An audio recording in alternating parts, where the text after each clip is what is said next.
मैं जीतू मेहरा आपका हार्दिक स्वागत करती हूँ ऐसे न्यूज पर। दर्शकों, फिलहाल हम लोग पहुंचे सतलोक आश्रम सोजत में, जहां पर एक कार्यक्रम संत रामपाल जी के बोध दिवस का आयोजन किया जा रहा है। एक ऐसा संत जिसके ज्ञान का डंका केवल भारत ही नहीं बल्कि वैश्विक स्तर पर बज रहा है। एक ऐसा संत जो समाज सुधार में अपने अनूठे योगदान और अद्वितीय ज्ञान से अक्सर सुर्खियों में रहते हैं। तो दर्शकों, अभी हम लोग खड़े हैं सतलोक आश्रम सोजत में प्रदर्शनी स्थल के सामने, जो लगातार आकर्षण का केंद्र बना हुआ है और लाखों काफी संख्या में लोग यहाँ पर विजिट कर रहे हैं। तो चलिए अंदर चलकर देखते हैं कि यहाँ पर क्या दर्शाया गया और किस प्रकार की प्रदर्शनी यहाँ पर लगाई गई है। चलिए देखते हैं। दर्शकों, जैसा कि हम प्रदर्शनी स्थल के अंदर एंटर कर चुके हैं और यहाँ पर काफी प्रकार के पोस्टर और फोटोग्राफ लगाए गए हैं, तो चलिए मैं इन पोस्टर और फोटोग्राफ के माध्यम से बताना चाहूंगी कि क्या क्या यहाँ पर जानकारी दी जा रही है। सबसे पहले देखेंगे यहाँ पर संत रामपाल जी के जन्म से संबंधित है ये, जिस पर लिखा गया है उत्तर दक्षिण पूर्व पश्चिम फिरदा दाने दाने नु सर्व कला सतगुरु साहिब की हरियाए हरियाणे नु। 8 सितंबर 1951 को हरियाणा का मतलब होता है हरि का आना, यानी हरियाणा। वहां पर संत रामपाल जी महाराज जी का जन्म हुआ। और इसके आगे हम लोग देख लेते हैं, यहाँ पर जो अगला पोस्टर है वो संत रामपाल जी महाराज जी की शिक्षाओं को लेकर है। आप देखेंगे ये जो ऊपर यहाँ पर ये गवर्नमेंट स्कूल है, गांव धनाना का गवर्नमेंट स्कूल है, जहां पर संत रामपाल जी ने अपनी प्राथमिक शिक्षा ग्रहण की। उसके जस्ट नीचे अगर आप देखते हैं तो ये नीलोखेड़ी करनाल में स्थित पॉलिटेक्निक कॉलेज है, जिसमें संत रामपाल जी ने इंजीनियरिंग का डिप्लोमा प्राप्त किया। दर्शकों, चलिए अब आगे चलते हैं। यहाँ पर भी कुछ जानकारी दी जा रही है, इस जानकारी को भी देख लेते हैं।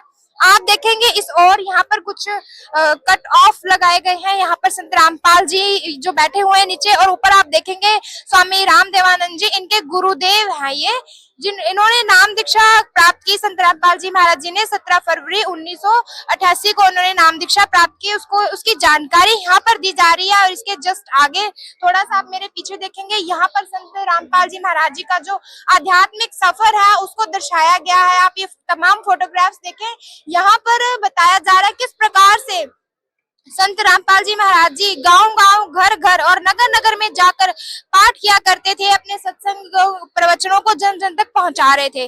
दर्शकों, चलिए अब आगे बढ़ते हैं, आगे की जानकारी भी देख लेते हैं। चलिए आगे बढ़ते हैं। यहाँ पर आप देखेंगे स्वामी रामदेवानंद जी महाराज जी, संत रामपाल जी महाराज जी को उन्होंने नाम उपदेश देने के लिए आदेश दिया। इस दृश्य में ये बताया जा रहा है। तो दर्शकों, चलिए आगे बढ़ते हैं। आप देखेंगे कि यहाँ पर संत रामपाल जी महाराज जी का जो जीवन था, उनका जो आध्यात्मिक सफर था, उसके बारे में यहाँ पर पोस्टर्स के और फोटोग्राफ के माध्यम से बताया गया है। यहाँ पर आप देखेंगे संत रामपाल जी की गुरु प्रणाली बताई गई है। यहाँ पर जो प्रथम थे वो बंदी छोड़ कबीर साहिब जी महाराज जी, जो काशी उत्तर प्रदेश में आए, और उसके दूसरे नंबर पर बंदी छोड़ गरीबदास जी महाराज, गांव चुड़ाली, जिला झज्जर। और उसके बाद में संत शीतलदास जी महाराज गांव बहराना में, फिर संत ध्यानदास जी महाराज, फिर संत रामदास जी, उसके बाद में संत ब्रह्मानंद जी महाराज, फिर संत जुगतानंद जी महाराज, फिर संत गंगेश्वरानंद जी महाराज, संत चिदानंद जी महाराज, और फिर संत रामदेवानंद जी महाराज जी हुए। और उसके जस्ट बाद में ये संत सतगुरु जो संत रामपाल जी महाराज जी है, इनका जो ये 11वां यहाँ पर गुरु प्रणाली 11वें नंबर पर है। और उसके बाद जैसे ही थोड़ा सा आगे बढ़ेंगे, आप देखिए यहाँ पर ये जो बड़ा सारा पोस्टर लगाया गया है, इसमें बताया गया है यथार्थ कबीर पंथ का परिचय। यहाँ पर बताया गया है कि पहले जो कबीर साहिब जी के जो पंथ था वो काफी सारे चल रहे थे, तो संत रामपाल जी महाराज जी ने ये बताया है कि कौन सा कबीर पंथ असली है, परमात्मा भगवान की ओर से कौन सा वो चलाया गया है। और इसके जस्ट आगे हम थोड़ा और देख लेते हैं, ये है, आप देखेंगे परमार्थ में सरकारी नौकरी से त्याग पत्र। जब संत रामपाल जी महाराज जी को नाम उपदेश देने और सत्संग करने का आदेश प्राप्त हुआ, तो समय के अभाव से संत रामपाल जी महाराज जी ने अपनी सरकारी नौकरी इंजीनियरिंग पोस्ट से त्याग पत्र दे दिया। दर्शकों, यहाँ पर आप देखेंगे कि संत रामपाल जी ने, ये देखिए आप, 21 तारीख को 5वें महीने में 1995 में उन्होंने नौकरी से त्याग पत्र दिया, लेकिन सरकार ने उनका त्याग पत्र 2000 में स्वीकार किया। तो इस प्रकार से संत रामपाल जी महाराज जी का जो है आध्यात्मिक सफर, या यूं कहेंगे उनका संघर्ष रहा। और यहाँ पर आप देखें कि इस फोटोग्राफ के माध्यम से ये बताया गया है, संत रामपाल जी महाराज जी को परमेश्वर कबीर साहिब जी ने सतलोक से आकर साक्षात दर्शन दिए और उनको संगत को सार नाम और सार शब्द देने की लीला की। तो अभी चलिए थोड़ा और आगे बढ़ते हैं इस प्रदर्शनी में और क्या क्या आध्यात्मिक ज्ञान बताया गया है संत रामपाल जी से जुड़े और क्या जानकारी दी जा रही है। बने रहिए हमारे साथ, आपको आगे की जानकारी भी देने का प्रयास करेंगे। चलिए दोस्तों, यहाँ पर देखते हैं। यहाँ पर आप देखेंगे इस पोस्टर के माध्यम से शास्त्रों में छिपे गूढ़ रहस्य को संत रामपाल जी ने उजागर किया है और इस पर यह भी लिखा हुआ है, सनातन धर्म के पवित्र सदग्रंथ जैसे चारों वेद और श्रीमद् भागवत गीता, मुस्लिम धर्म के पवित्र कुरान शरीफ, ईसाई धर्म की पवित्र बाइबल और सिख धर्म के पवित्र गुरु ग्रंथ साहिब जी का ज्ञान का जो है वन है और इस वन से चुनी गई विशेष औषधियों अर्थात परमात्मा की जानकारी पुख्ता प्रमाणों को जगत गुरु संत रामपाल जी महाराज ने पूरे मानव समाज के सामने प्रस्तुत किया। इसमें सभी धर्मों के जो ग्रंथ है उनके बारे में बताया गया है। यहाँ पर आप देखेंगे इस पोस्टर के माध्यम से आप देखें आध्यात्मिक ज्ञान चर्चा। संत रामपाल जी महाराज ने सभी धर्म गुरुओं को आध्यात्मिक ज्ञान में निरुत्तर कर दिया। इस प्रकार से जो संत रामपाल जी का ज्ञान है वो अद्वितीय है। यहाँ पर आप देखेंगे, यहाँ पर जगत गुरु तत्वदर्शी संत रामपाल जी महाराज जी का ज्ञान बताया है, उसके जस्ट सामने लिखा गया है अन्य धर्म गुरुओं का जो ज्ञान है। आप देखें यहाँ पर संत रामपाल जी सत्य भक्ति करने वाले संत रामपाल जी बताते हैं कि संत रामपाल जी महाराज सत्य भक्ति करने वाले के पाप को नष्ट कर देते हैं और कष्टों को दूर कर देते हैं, जबकि अन्य धर्मगुरु बताते हैं कि पाप नष्ट नहीं हो सकते और कर्मों में लिखे सभी दुख भोगने पड़ते हैं। इस प्रकार से यहाँ पर ये जानकारी दी गई है। जिसको अभी तक आपने पोस्टर्स के माध्यम से जानकारी प्राप्त की, अभी आपको यहाँ पर दिखाते हैं एक अनोखा दृश्य। आप ये देखें, यहाँ पर ये यादगार बनाई गई है और इसके पीछे एक पोस्टर भी लगा हुआ है। उस पोस्टर में ये लिखा हुआ है कि एक यादगार जो है वो हिंदुओं द्वारा निर्मित है और दूसरी मुसलमानों द्वारा, उसका ही यहाँ पर जो यादगार है वो बनाई गई है। आप देखेंगे ये यादगार मुसलमानों द्वारा बनाई गई है, बहुत ही सुंदर तरीके से इसको यहाँ पर पेश किया गया है। आप देखें इसको डेकोरेट भी किया हुआ है और आप जैसे ही पीछे की ओर देखेंगे तो यहाँ पर जो श्रद्धालुजन यहाँ पर काफी संख्या में इस प्रदर्शनी को विजिट करने के लिए आ रहे हैं और यहाँ पर जो इसका दृश्य है बहुत ही सुंदर है। तो चलिए आगे बढ़ते हैं, आगे और देख लेते हैं कि यहाँ पर क्या क्या ज्ञान प्रदान किया जाए। दर्शकों, अभी हमारे साथ यहाँ पर एक छोटी सी गुड़िया जुड़ी हुई है, तो चलिए इनसे जानकारी लेते हैं कि आगे की क्या इन्फॉर्मेशन दी जा रही है। नमस्कार, क्या नाम है आपका और आप कहाँ से आए हैं? नमस्कार, मेरा नाम खुशी है और मैं जयपुर से आई हूँ। अच्छा गुड़िया, आप हमें ये बताएंगे कि यहाँ पर जो कट ऑफ लगाए गए हैं इसमें क्या जानकारी दी जा रही है? जी, इस कट ऑफ के माध्यम से आपको ये समझाना चाहती है कि जो लेफ्ट साइड है इधर श्री धर्मदास जी है और जो राइट साइड है उधर जिंदा महात्मा के रूप में कबीर परमेश्वर बैठे हुए हैं। और यहाँ पे हमें दिखाया जाता है कि जब धर्मदास जी तीर्थ धामों की यात्रा करने के लिए आए हुए होते हैं तब वो मथुरा में एक सरोवर के पास ही जब अपनी पूजा अर्चना कर रहे होते हैं तब कबीर परमेश्वर उनसे मिलता है और फिर उनसे पूछता है कि क्या मैं आपको अपना गुरु धारण कर सकता हूँ। तो धर्मदास जी बोलते हैं मैं आपको अपना गुरु तो नहीं बना सकता, लेकिन हाँ आपको अपने गुरु जी के उपदेश जरूर बता सकता हूँ। तो फिर उन्हें बोलता है कि आप हरे कृष्ण हरे राम का जाप करा करो, अच्छा तीर्थ पे जाया करो, सालिक शाम की पूजा करा करो। तब कबीर परमेश्वर उनसे पूछते हैं क्या इसका प्रमाण कभी गीता वेदों में है। इस बात से नाराज होकर श्री जो धर्मदास जी थे उन्होंने कबीर परमेश्वर को एक जिंदा मुसलमान जिंदा महात्मा समझा था, इसलिए वो उनसे बोलते हैं कि हम जीव हिंसा नहीं करते हैं। और धर्मदास जी को ज्यादा क्रोधित में देखकर जो कबीर परमेश्वर जी थे वो वहां से अंतर ध्यान हो गए, जिसे देखकर धर्मदास जी आश्चर्य हो गए। उनको लगा कि ये कोई महापुरुष है। यहाँ पे हम नेक्स्ट सीन देखा सकते हैं और ये नेक्स्ट डे का सीन है जहाँ पर धर्मदास जी भोजन बना रहे होते और जो भोजन बनाने के लिए जिस लकड़ी को उन्होंने यूज में लिया था फायर के लिए, इसमें से एक लकड़ी जो थी वो अंदर से खोखली थी जिसके अंदर चींटियां और उसके अंडे थे। जब वो आग जला रहे थे उसके अंदर से चींटियां बाहर निकल रही थी, लेकिन आग की वजह से वो जल के मर रही थी। जब इस चीज को धर्मदास जी ने देखा तो उनको लगा कि अब ये तो बहुत ही ज्यादा पाप हो गया, ये पाप से बना हुआ भोजन है। तो उन्होंने सोचा इस पाप के बने हुए भोजन को मैं नहीं खाऊंगा, किसी साधु संत को खिला देता हूँ। यहाँ पे आप नेक्स्ट सीन में देख सकते हो कि यहाँ पे कबीर परमेश्वर फिर से है, लेकिन इस बार उन्होंने हिंदू धर्म के जो साधु संत होते हैं उनका रूप बनाया था। धर्मदास जी उनसे हाथ जोड़ के प्रार्थना करते हैं कि महाराज कृपया भोजन ग्रहण कीजिए। तब कबीर साहिब जी अपने पास में पड़े एक लोटे से थोड़ा सा पानी लेते हैं और थोड़ा भोजन की तरफ छिड़कते हैं। और मैं आपको यहाँ पे नेक्स्ट सीन में दिखाना चाहती हूँ, जब वो उनपे पानी छिड़क रहे होते हैं नेक्स्ट सीन में दिखाया जाता है कि जो भोजन होता है, जैसे उनमें पानी की छींटे आती है तो पूरी काली हो जाती है थाली, और वो चींटियां बन के जो चींटियां थी अपने मुंह में अंडे रखकर वहां से थाली से बाहर आने की चेष्टा कर रही होती है, और जो कबीर परमेश्वर जी थे वो वापस से जिंदा वाले महात्मा वाले रूप में आ जाते हैं, जिसे देखकर धर्मदास जी बोलते हैं आप तो वही परमात्मा हो। यहाँ पे इनकी फिर से वार्ता होती है बहुत सारी, जिसमें धर्मदास जी जिसमें कबीर साहिब जी होते हैं, वो उनसे फिर से धर्मदास जी को है ना पाप और पुण्य के बारे में बता रहे होते हैं कि इसमें क्या लाभ होते हैं, क्या हानि होते हैं, और तीनों देवताओं की श्रेष्ठता के बारे में भी बता रहे होते हैं, जिसमें जो धर्मदास जी थे उन्हें क्रोध आ जाता है, और फिर उनसे वापस बोलते हैं कि आप इनके बारे में उल्टा सीधा मत बोलिए, ज्यादा उचित नहीं होगा। तो कबीर साहब जी ज्यादा क्रोध में लेकर वापस अंतर ध्यान हो जाता है। अंतर ध्यान 6 महीने तक जो है धर्मदास जी को कबीर परमेश्वर नहीं मिले, जिसमें है ना धर्मदास जी बहुत रोते रहते। एक दिन आमनी देवी ने उनसे पूछा कि आपने परमात्मा ने आपको मिले तो आपको ये तो पता होगा कि वो कहाँ पे मिलते हैं, किस प्रकार मिलते हैं। तब धर्मदास जी को याद आया कि हाँ, ज्ञान चर्चा करते समय कभी परमेश्वर ने ये कहा था कि जहाँ पे धर्म भंडारे होता है मैं वहां पे आता हूँ। ये सुन के आमनी देवी बोलती है कि चलो हम धर्म भंडारा कराते हैं। तब धर्मदास जी धर्म भंडारा कराते हैं। इस सीन में आप देख सकते हैं यहाँ पे धर्म भंडारा हो रहा होता है, जहाँ पे आमनी देवी जो है संतों को भोजन करा रही होती है। यहाँ पे 2 दिन निकल जाते हैं धर्म भंडारे को। यहाँ पे जब उन कबीर साहिब जी को कबीर परमेश्वर धर्मदास जी को कबीर परमेश्वर नहीं मिल रहे होते हैं, तब वो तीसरे दिन बोलते हैं कि परमात्मा अगर आप इस बार नहीं मिले तो मैं इस बार आत्महत्या कर लूंगा। तभी उनको बरगद के कदम के पेड़ के नीचे कबीर परमेश्वर मिलते हैं, जिनको देखकर जो कबीर धर्मदास जी का उनको बहुत खुशी होती है, उनको कबीर परमात्मा उनको वापस मिल गए।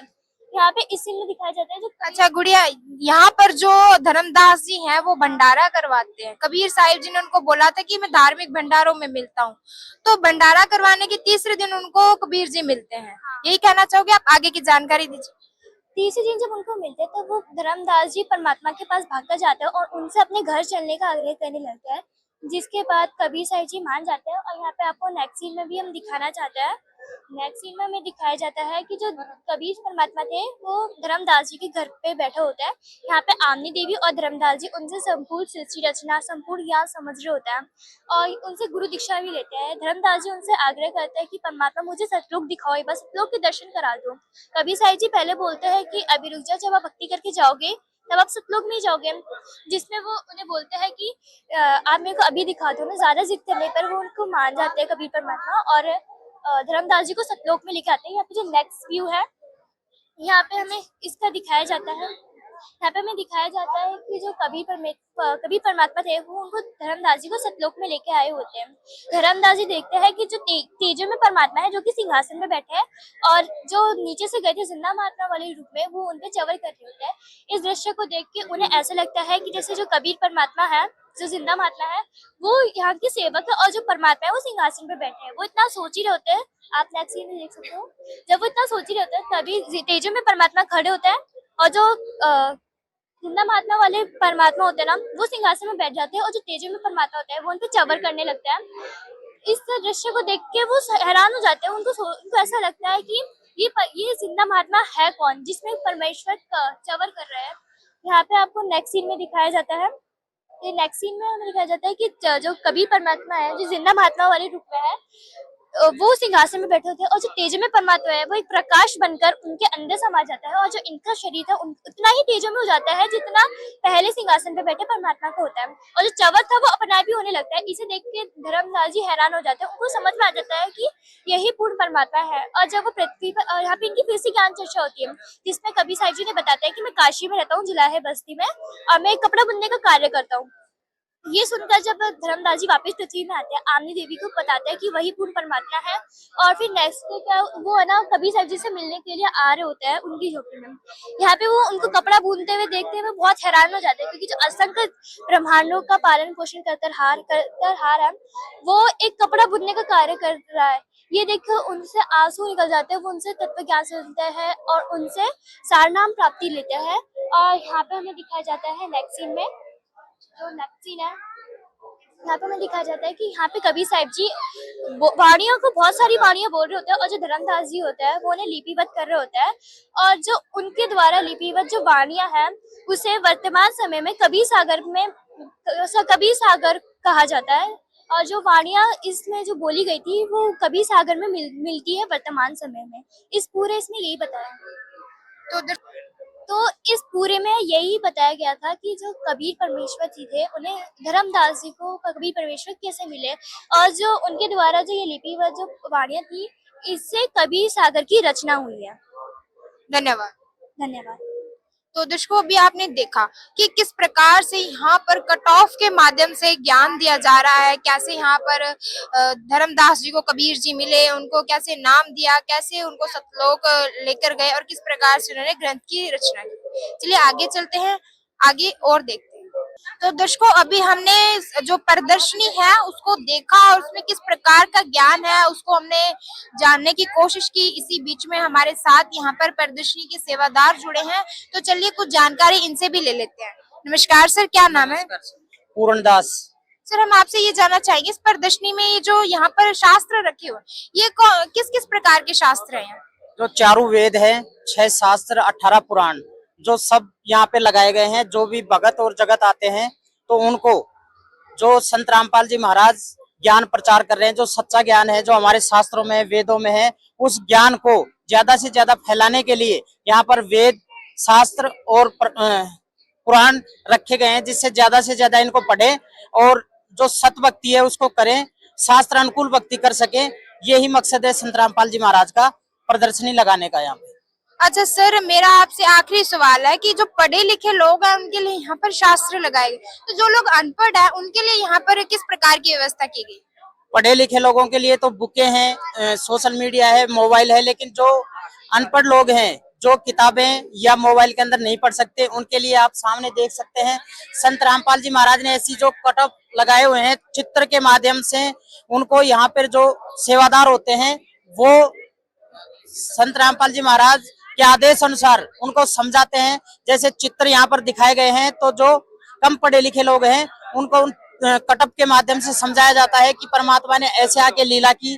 संत रामपाल जी महाराज को कबीर साहब जी मार्च में जो मिले थे दिन के 10 बजे नहर के पास में, वो सामने परमात्मा का साक्षात जो किया है वो पोस्टर में दिखाया गया है। ऐसे ही सभी कटअप की मदद से जो कम पढ़े लिखे हैं उनको इसके माध्यम से समझाया गया है। धन्यवाद सर।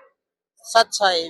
तो दर्शकों आपने देखा यहाँ पर जो युवा पीढ़ी है, जो पढ़े लिखे लोग हैं, उनके लिए शास्त्र लगाए गए हैं, पोस्टर लगाए गए हैं, आप यहाँ पर देख पा रहे होंगे। और जो लोग कम पढ़े लिखे हैं उनके लिए कट ऑफ भी लगाए गए हैं, ताकि जो आध्यात्मिक ज्ञान है जो संत रामपाल जी के बारे में बताया गया है वो उनको जानकारी मिले। इसके साथ साथ अभी सर ने हमारे को बताया कि जो सेवादार है वो भी उस ज्ञान को बता रहे हैं।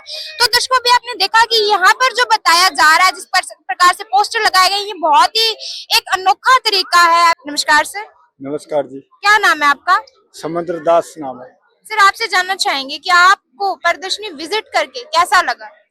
यहाँ की प्रदर्शनी विजिट करके मुझे बहुत अच्छा लगा। यहाँ का जो आध्यात्मिक नॉलेज की जो जानकारी है इतनी अच्छी है। मैं कई जगह घूम के आया हूँ, वहाँ पर मुझे ऐसा कोई भी नॉलेज नहीं मिली जो शास्त्रों से प्रमाणित नॉलेज हो। सर किस प्रकार से आपको यहाँ की प्रदर्शनी अलग लगी? यहाँ की प्रदर्शनी मुझे इस प्रकार से अलग लगी कि जहाँ भी हम जाते हैं वहाँ पर इन शास्त्रों को नहीं दिखाया जाता। यहाँ पर हमारे जो हिंदू धर्म के, मुसलमान धर्म के और भी धर्मों के जो शास्त्र हैं उनको खोल यहाँ पर दिखाया जाता है।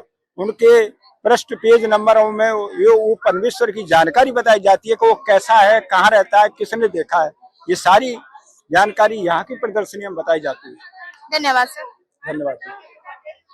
तो दर्शकों अभी हमने जाने यहाँ पर जो लोग विजिट कर रहे हैं उनके विचार, किस प्रकार से अनोखे तरीके से प्रदर्शनी को बताया गया है। यहाँ पर जो लोग पढ़े हुए हैं उनके लिए शास्त्र रखे हुए हैं, और इसके अलावा जो लोग नहीं पढ़ सकते, जो कम पढ़े लिखे, उनके लिए कट ऑफ के माध्यम से यहाँ पर बताया गया है। साथ साथ में भी हमें ये भी बताया गया कि यहाँ पर सेवादार भी हैं जो उन लोगों को यहाँ का ज्ञान बता रहे हैं। तो दर्शकों हमें तो ये जो प्रदर्शनी है बहुत अच्छी लगी। आपको कैसी लगी कमेंट सेक्शन में जरूर बताइएगा। धन्यवाद।